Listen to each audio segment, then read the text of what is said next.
미소교회 백영재 목사입니다. 주사부 안성희 소장님 나와 계십니다. 네, 안녕하세요. 한국기독교 알코올문제연구소. 네, 제가 이제 우리 소장님의 별칭 따라 주사부라고 말씀드리고요. 또 이 채널 이름이 주사부 TV에서 하기 때문에 이렇게 말씀드리는데, 우리 소장님 우리 미소교회 안수희 소장님이십니다. 한번 또 말씀드리고요. 쭉 이제 치료에 대해서 말씀하고 있는데, 지난주 말씀 보니까 환자들이 치료를 거부하는 그것을 설득하는 게 참 문제인 것 같아요. 그래서 오늘은 외부 개입을 위한 준비 과정 여기에 대해서 말씀을 주시는데, 이 말씀 잘 듣고요, 또 많이 적용하시기를 부탁드립니다. 예, 말씀 부탁드릴게요. 예, 시작하겠습니다. 알코올 환자는 본능적으로 자기 방어력이 있기 때문에 치료를 거부합니다. 이런 환자를 치료해줘야 돼요. 치료해주기 위해서 강제로 입원을 시켜드리거든요.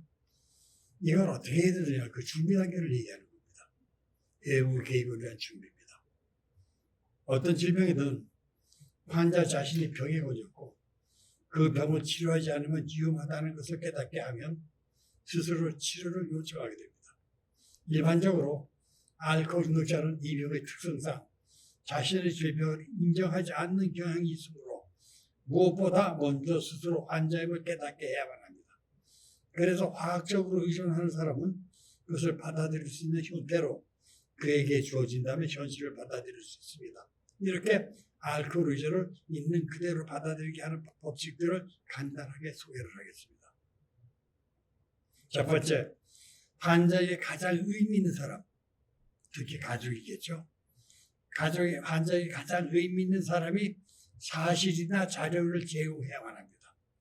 의미 있는 사람은 아픈 사람인 알코올 중독자에게 실제 영향력을 행사할 수 있는 사람들입니다. 중독자의 거절 형태들은 외부 개입의 노력을 한쪽으로 밀어버릴 수도 있고 또 밀어버릴 겁니다. 이런 경우 의미 있는 사람들인 가족의 역할이 큰 비중을 차지합니다. 내과 의사나 소직자도 자료 제공자가 될 수 있습니다. 신체적 합병증이나 병이 존재한다는 것을 가르치는 데 도움이 됩니다. 가장 효과적인 중재자들은 중독자의 상급 위치에 있는 직장 상사나 고용주들입니다. 이들은 생존을 위한 생산성 때문에 가장 힘 있는 사람들입니다. 알코올 중독 환자의 상투어는 근무 중에 술을 마시지 않는다는 겁니다. 실제 경험으로 미뤄보아 근무 중에 술을 마셨다면 알코올 중독의 마지막 단계에 도달한 겁니다. 두 번째, 제시된 자료들은 일어난 사건이나 존재하는 상황에 대해 구체적이고 묘사적이어야만 합니다.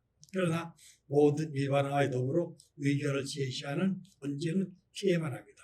예를 들면 나는 당신이 술을 끊어야 한다 등의 말은 자신의 의견을 제시하는 것으로 환자의 방어 기세들을 더욱 높고 더욱 견고하게 하여 현실로의 접근을 더욱 어렵게 만듭니다. 세 번째, 직면한 분위기는 비판적이어서는 안 됩니다. 자료는 관심을 보여주는 것이어야만 합니다. 실제로 사실들은 단순히 표현되어지는 관심의 정당성을 설명해주는 항목들입니다. 넷째, 주된 증거는 장소가 어디든 직접적으로 음주와 관련되어야만 합니다. 사건은 음주 자체야만 하며 음주로 인하여 일어난 파생적인 일을 언급해서는 안 됩니다. 이런 일의 환자는 원한을 갖게 됩니다. 다섯 번째, 행동의 증거는 세부적으로 명백하게 제시되어야만 합니다. 이는 환자에게 주어진 시간 동안 그 자신에 대한 파노라마와 같은 관점을 주게 됩니다. 당신의 눈은 충혈되어 있고 겉으로 비틀거립니다와 같은 말은 기분 좋은 기억을 고려한 발언입니다. 알코올 중독자 자신은 망상적인 상태이기 때문에 이런 관점을 갖지도 않고 가질 수도 없습니다. 그들은 현실과 접촉하지 않습니다. 가장 필요한 것은 자신의 구체적 행동에 의해 직면하게 되는 것들입니다. 구체적인 행동들은 많은 사람들에게 상처를 준 그런 행동들은 비디오 테이프처럼 보여지고 소리를 냅니다. 이것이 현실이고 당신이 그것이라 믿었던 것이 아니라고 말합니다. 여섯 번째, 이런 자료의 제시를 통해 중재의 목표는 마지못해 도움의 필요성을 인정하게 하기 위해 알코올 중독자로 하여금 현실을 충분히 직시하고 받아들이게 하는 겁니다. 일곱 번째, 이제 환자는 중재자를 받아들일 수 있고 중재자들에 의해 얻을 수 있는 선택들이 제공될 수 있습니다. 그리고 많은 치료기관들이 존재합니다. 알통독자와 직면하는 가장 중요한 인물은 다음과 같이 말할 수 있습니다. 단주가 꼭 필요하다는 것이 증명되었으므로 이런 대안이 우리 앞에 놓여 있습니다. 이 병원 아니면 저 치료기관 또는 단주 모임 A입니다. 단주 모임든 당신은 어떤 도움을 선택하겠습니까?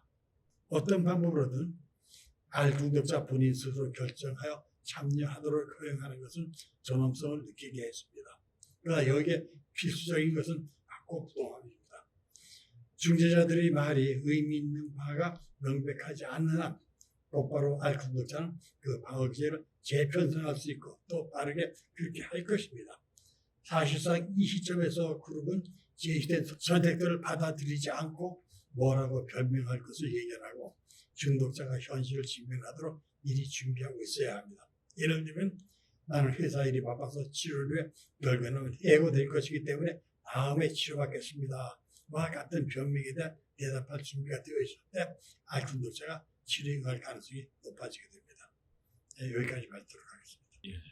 그러니까 알코올 중독자를 치료하는 그런 중재자가 되기 위해서는 그런 어떤 언어의 기법도 굉장히 높아야 되겠어요. 저 말이 변명인지 또 아니면 진실성이 있는지 이런 걸 잘 파악해야 되잖아요. 네, 그래서 대개 치료받는 거 보면 저뿐이라 보면 자발적으로 병원에 치료하는 환자 거의 없습니다. 그러겠죠. 만에 하나 있을까 말까요. 전부 그냥 술 취해서 뻗은 상태에서 내 물에서 실려가지고 오거든요. 이 정신 차려보면 병원입니다. 그러니까 거기에 대한 반감, 반항심이 일어나가지고 나중에 병원에서 태어나면 보복합니다. 이 자기 와이프를 그냥 정신병자라고 몰아가지고 119 애들 사실 119가 아니라 119입니다. 걔들 불러가지고 정신병원에 갖다 가둬버리고 그런 일이 옛날에 굉장히 많이 발생했습니다. 이런 문제가 있습니다. 예, 여기에 지금 앞으로 이제 하다가 보면은 이제 신앙적인 부분도 이제 나오죠. 네, 뒤에 가면 이제 회복 과정, 재생 과정에서 거의 성경적입니다. 그쪽으로 가고 있어요. 기대하면서 또 오늘은 여기서 마치도록 하겠습니다. 수고하셨습니다. 네, 수고하셨습니다. 네, 마치겠습니다.